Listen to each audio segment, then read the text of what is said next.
Hey everyone, Nubkeks here, and welcome back to our placement games for Hero League Season 2.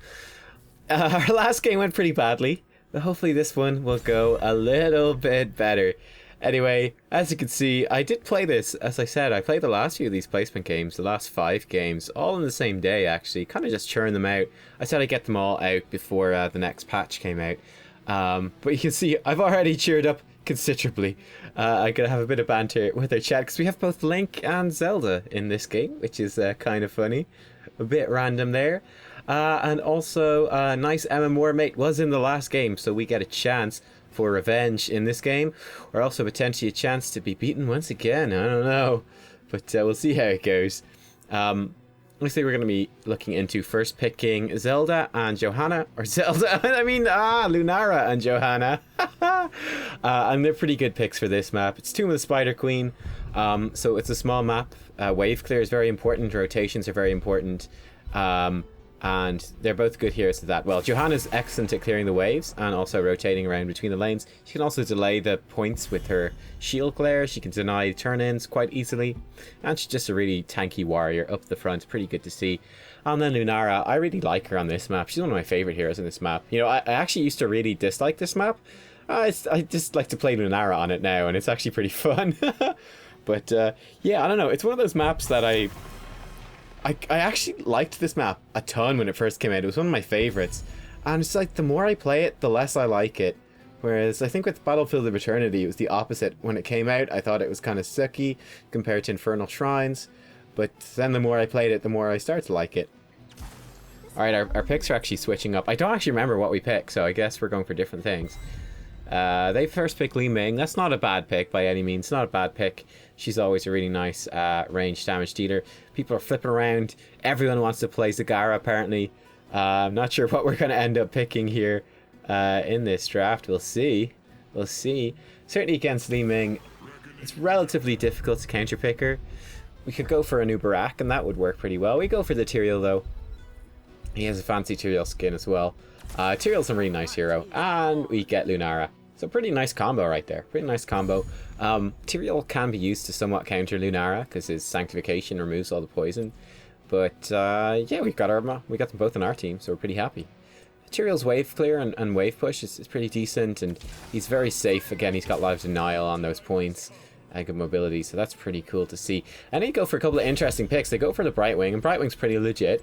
Nice AoE healing against Lunara is definitely pretty good. They also go for the Artanis, which is a bit different. We've got a lot of opportunities right now as well to counter pick the Artanis. You can see I'm illustrating to my teammates that I'd like to play either Auriel or Arthas, I think is what I'm hovering, if I remember correctly, for this game. Yeah, so I'm kind of showing I'd like to play both of those. I prefer to play Arthas, but I'll play Auriel if needs be. I think Arthas is excellent against Artanis, especially at that level 13 talent he can get. Slowing down his attack speed basically really prevents Artanis from actually getting his shields back and really neutralizes what he's trying to do. But looks like our Link guy over here wants to play Chen. Chen obviously not as good against Artanis, but he's not terrible. We'll see what we get here. I'm also looking at that chat. Grubby, Moonfair, all the other good players get out of Diamond 3 by duo queuing. Interesting. We're going to see if we can get out of Diamond 3 without duo queuing in this series. Probably. But yeah, I can see I'm in chat. I'm just saying I prefer to play Arthas to Chen because the AA reduction is nice against Artanis. What I'm saying is up to you. I'm being kind of positive about it. You know, I'm really happy to have a bruiser in this game, to actually have like a main tank and then a bruiser, just to have a really solid front line. I'm just happy after that last game, which is awful. I'm just happy we've got a solid front line that can actually zone and can actually disrupt the enemy team and leave our Lunara and Zagara free to just do their damage. It's great, and they do a lot of damage, so we don't really need much more in theory anyway. We've got a lot of damage coming out of just them, so yeah, it's pretty cool. Anyway, I'm saying like Arthas would have been way better, especially against the Thrall now. And they're going to have another warrior, more than likely. So, yeah, that would have been a bunch of heroes that Arthas would have been really good against. Johanna. Okay, he's not that great against Johanna. But certainly he really makes life difficult for the Artanis and the Thrall. But, nonetheless, pretty good to get the Zagara this far down the draft for sure. And we'll see how this works out. I'm going to play Auriel in this game, so we're going to play support. I think this is the first support. Yeah, I'm pretty sure in our placement games for season 2 this is the first support game we've played. So it should be pretty interesting. Chen obviously doesn't get played too much. Kind of curious here, you can see, actually, speaking of duo queue and all that, there's 2 duo queues on the enemy team. And also in our team, we have a Diamond 1 with a Diamond 5 duo queue. So that's kind of intriguing. Wonder if there's a strategy behind that. I don't know. But yeah, I quite like our team composition. Auriel obviously brings pretty good wave clear for support. Hopefully if we rotate well, I'll be protected from her main weakness, which is kind of getting caught out of position and being collapsed upon. And she also synergizes extremely well with Lunara late in the game. The poison damage that Lunara is putting out, it adds up to a lot of sustain damage on multiple targets.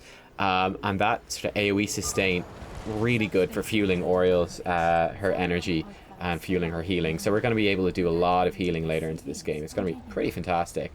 At least that's the theory, that's the plan. Sometimes it doesn't always work out. This is a fun start to the game as well.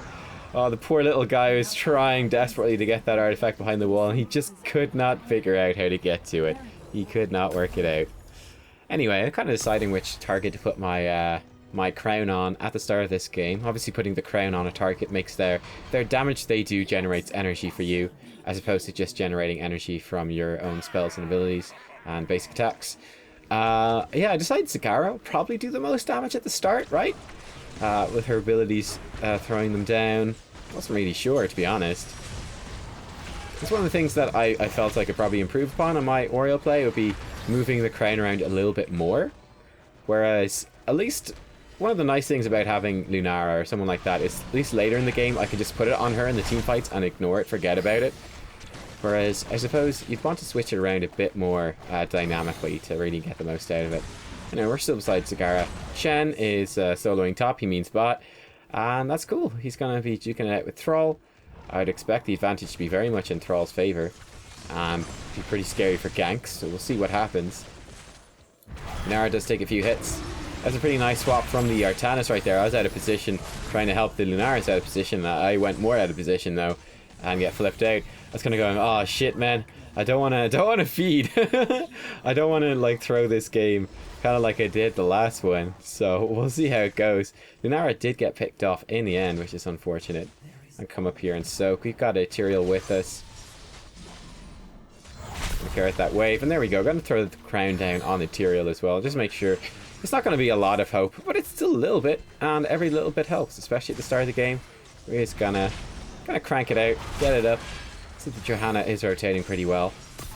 And yeah, by the way, this is kind of how you, generally speaking, play this map. You have a solo bot lane, because it's harder to get from mid lane to bot lane than it is to get from mid lane to top lane. You see the mid to top lane, it's much more open, whereas to get to from mid to bot, you have to go through either a really long way around, or you have to go through the middle where the enemy team could be. So generally speaking, you got your solo laner down and bottom, and then the rest of the team will kind of move between mid and bottom. Even rotate around to, sorry, mid and top. They'll rotate between mid and top, and then even pop down to bottom from time to time for a few ganks as well. And that's what you do, and it's great. And it's a pretty boring map, honestly. I don't know, like, I don't like this map. Well, I think one of the main reasons I don't like this map is that you can have really, really long games on it. It's kind of like the Garden of Terror symptom, where sometimes you get objectives and they don't do anything.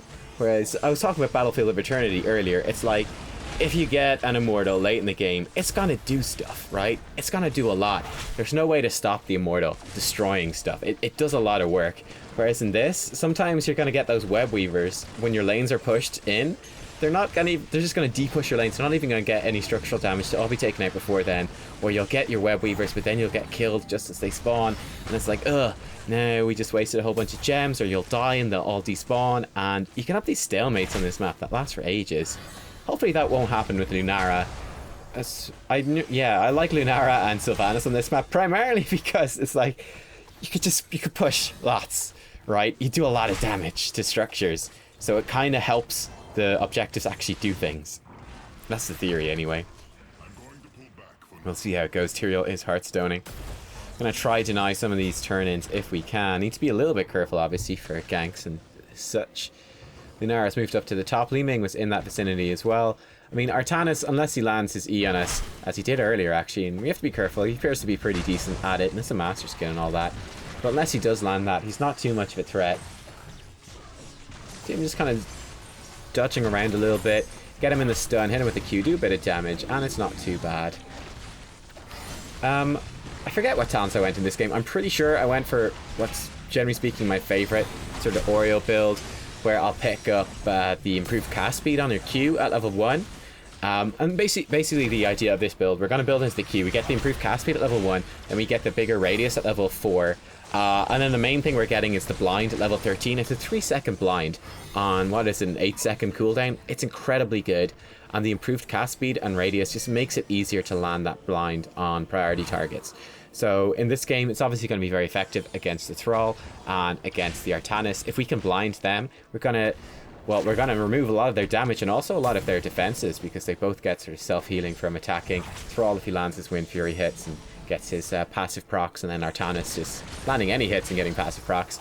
So yeah, there should be some nice synergies there. Yeah, that is what I went for. Then I went for the thingy that gives me Energized Cord, I think it's called. We're going to generate more hope from our basic attacks. And yeah, there you go. I don't like... Auriel's the newest hero, right? No, second newest hero. But I think there's a lot to be said for the sort of the different talents you can go for. I think there's quite a bit of variety. It's not too bad. I should have hit him with my E right there. Instead, he kind of juked around away. I wasn't expecting him to juke. He died because of it, but ideally, I should have hit him with my E earlier on, and that would have worked out a little bit better. But yeah, I feel like there's quite a lot of different talents you can pick up on Auriel. It can be pretty good. But yeah, I decided to go for this one just for the blinds, and it worked pretty well. So yeah, I definitely recommend it, but it's certainly not the be-all and end-all, this particular build I'm going for. And you'll see me going for different things, based on different team comps, and based on different enemy team comps, and everything like that. But I quite like it. I don't know, you'll have success with it, that's what I'll say, especially if they got basic attack heroes that you can hit with your Q on blind.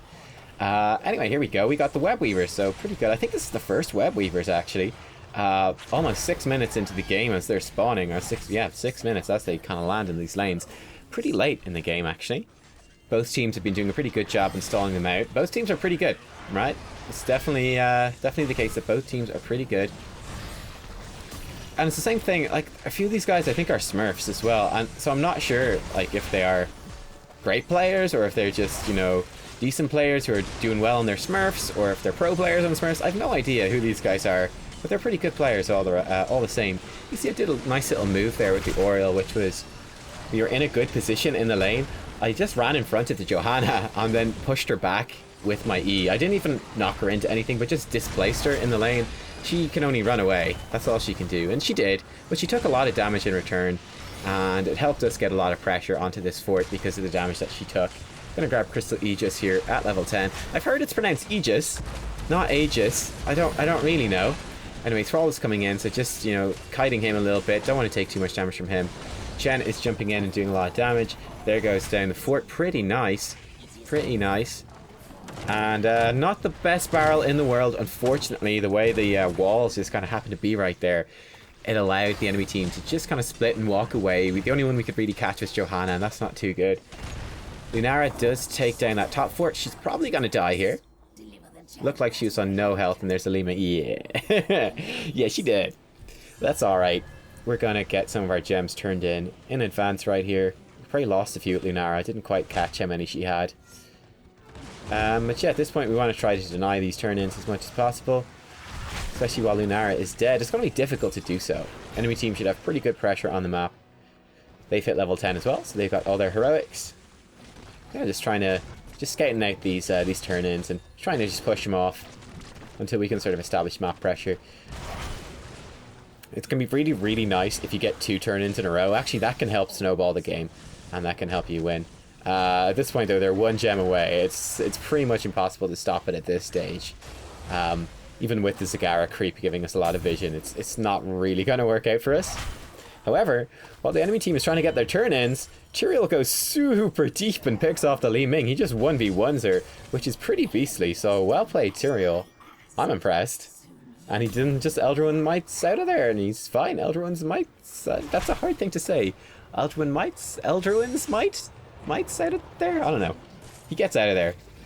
What I'm doing here is a tiny little bit risky. tiny little bit risky, just clearing out that wave. I've been looking at the minimap the whole time, and I was kind of thinking, yeah, they're not actually rotating up around to get me.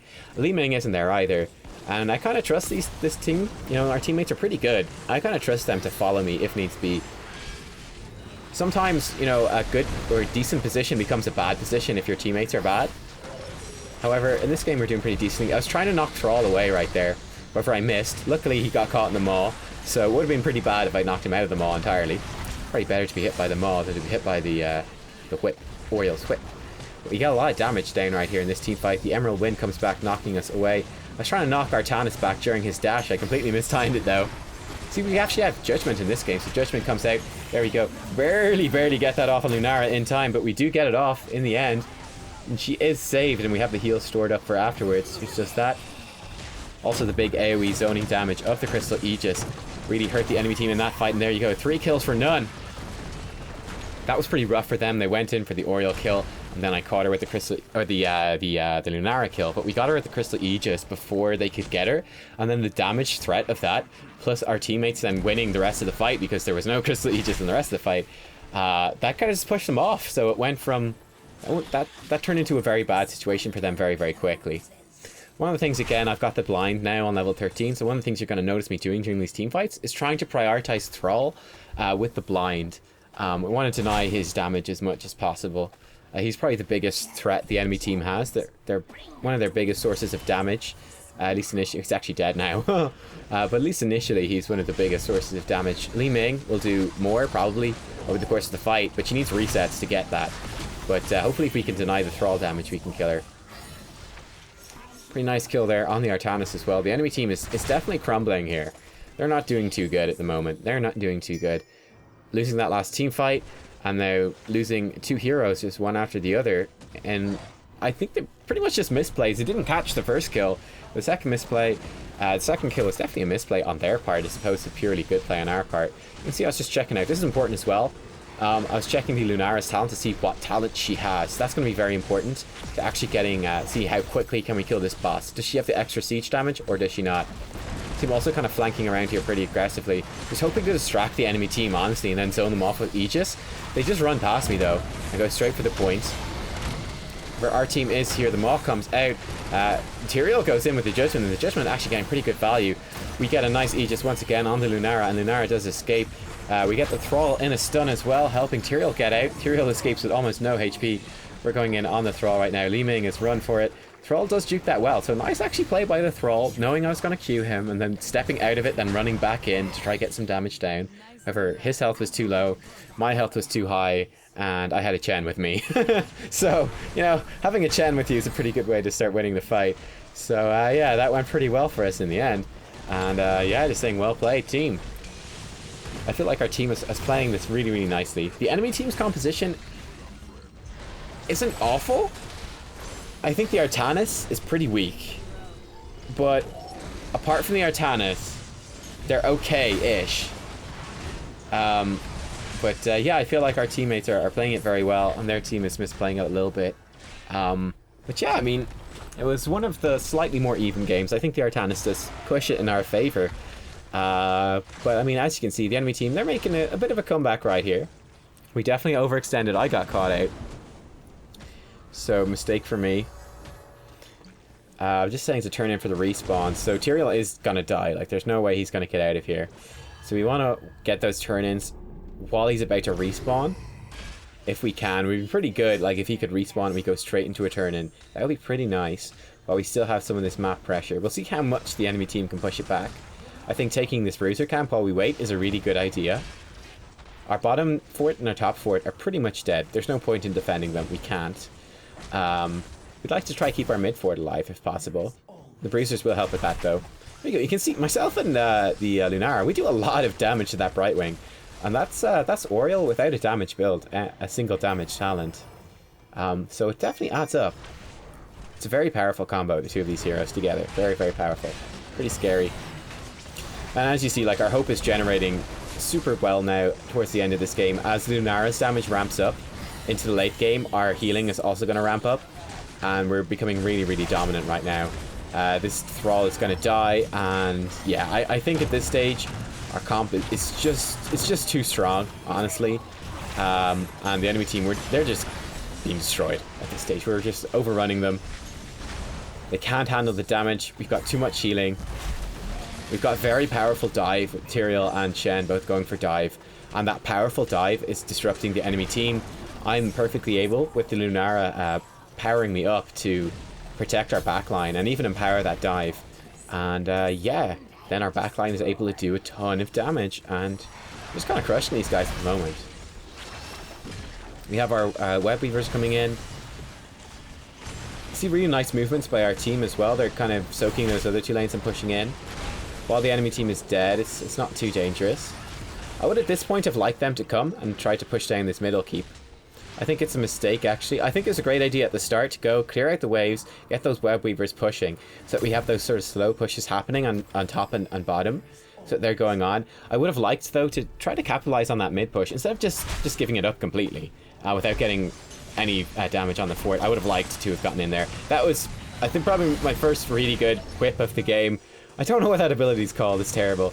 But we actually catch our Tannis mid-dash, which I tried to do earlier and failed at, but we actually got away with it this time. You can see, as well, my confidence is kind of going up as we're playing this game, and my skill shots are getting a bit better and everything like that. So kind of recovering from that awful rank game we had before, kind of getting a bit back into the swing of things and getting back to playing the way I like to play. Yeah, this is looking pretty damn good. 3 enemy heroes dead. Make that 4 enemy heroes dead. This is going to be game right here. Take down the top keep, and the bottom keep does take a little bit of damage. But yeah, it worked out really well. It was pretty even for the first part of the game, but then the late game scaling, I feel, of the Auriel and Lunara combo, plus the weaknesses of the Artanis composition, I think that really started to be telling. Plus just the synergies that our comp had together. I do think it would have worked a bit better if we had Arthas instead of Chen, but the Chen worked pretty well, and he actually solo laned against the Thrall much more effectively than I expected. So, I mean, well played, everyone. We do save the Zagara sort of temporarily at the end. In fact, it's just long enough to win the game. And there you go, GG, well played. Yeah, I thought our teammates played this excellently. I thought they really did. I thought every single one on our team, of our teammates, played great. Chen soloed his lane fantastically against Thrall. Tyrael played amazing with his dives, you know, soloing out Li Ming. Lunara, she got caught out a little bit at the start, but then she was doing tons of damage at the end. And the Zagara doing tons of damage as well. I'm just saying, sad face. All my teammates made it to the MVP screen except me. I was devastated. So, bit of good humor though from Chen saying, sorry dude. But yeah, I gave the vote to the Tyrael in this game. I thought he played really well. I thought he played really, really well. And especially after the last game, not having a main tank. It was great to have a main tank doing the main tank things. And I mean, solo killing Li Ming, that's pretty impressive.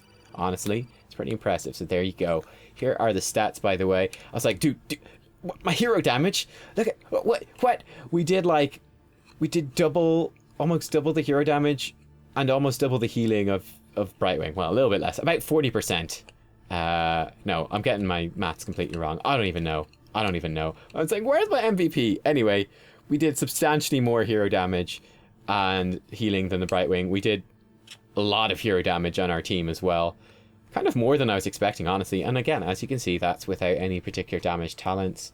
That's just playing it well and having a good team, and shows you what you can do. Yeah, pretty damn good. So there you go, guys. That is 7 games down, 5 wins up, 2 losses. Pretty good thing right here. Oh yeah, I was showing you the level 20s. On this particular map, probably Shield of Hope would have been good. Diamond Resolve is also pretty nice. And yeah, you can also get the Angelic Flight on bigger maps, be pretty good. But on Tomb of the Spider Queen, that's not necessary. You're very much a 5-man team for a lot of the game, especially that late game, level 20 game. Anyway, you don't really split up on that map at all. So yeah, those are the ones I would have gone for. In this game, probably Shield of Hope. Yeah, I think I would have gone for Shield of Hope. I felt like the enemy team didn't really have the focus fire to warrant the Crystal Aegis being the diamond shield thing. I think it would have been okay without that. I felt that I was able to protect the heroes that were being kind of singled out well enough without needing anything more. I don't know. I don't know. I think Shield of Hope would have been enough and kind of useful for our divey bros anyway. But we won the game handily before we even got there. So there you go, guys. Pretty interesting game and a really nice team. We seem to oscillate wildly between awful teams and great teams. It's kind of bizarre. There's not many games so far that have been very balanced. They've trended towards being quite one-sided, and we've also seen a lot of drafting mistakes. I do feel the Artanis was a mistake, but we'll see how things go in the future anyway. For these last 3 placement games, still 3 to go. We are 5-2 up, so the worst we can come out with is 5-all, and 5-all is completely acceptable. In fact, that's really what you should be aiming for, I guess, in your placement games. And yeah, can't complain too much so far. Can't complain. Really nice run. The last game was pretty bad, but you know what? I feel like I sort of redeemed myself a bit in this game. You can see a few little bit of nerves at the start. I was like, I really don't want to fail horribly 2 games in a row. That's pretty bad. I feel embarrassed putting that stuff on YouTube, but I committed to putting up every single placement game. That's what I'm going to do, even the bad ones. So do stay tuned for those. Make sure to subscribe if you're new. Give it a like if you liked it and if you learned something. And yeah, cool. A bit more of a positive video today, so that's good. And I will see you all next time. Next one will be up tomorrow. Almost certain. So check that out. I'll see you all then. Bye-bye.